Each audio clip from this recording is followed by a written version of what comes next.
वज़ीर आज़म शहबाज शरीफ ने अक़वाम मुत्तहिदा की जनरल असम्बली के 80वें इजलास के मौका पर अक़वाम मुत्तहिदा के सेक्रेटरी जनरल एंटोनियो गुतेरेस से मुलाकात की। मुलाकात नहायत खुशगवार माहौल में हुई, जहाँ वज़ीर आज़म ने पाकिस्तान में बैरूनी हमायत याफ्ता दहशतगर्दी का मामला दो टोक अंदाज में उठाया।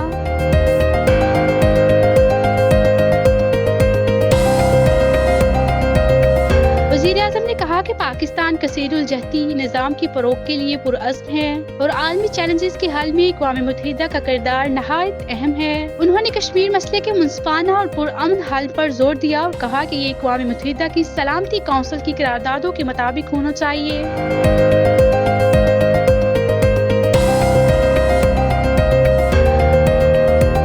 शरीफ ने गजा की सूरत हाल पर भी शदीद तशवीश का इजहार किया और फौरी जंगबंदी, इंसानी इमदाद और फ़लस्तीनी रियासत के क़याम की ज़रूरत पर जोर दिया।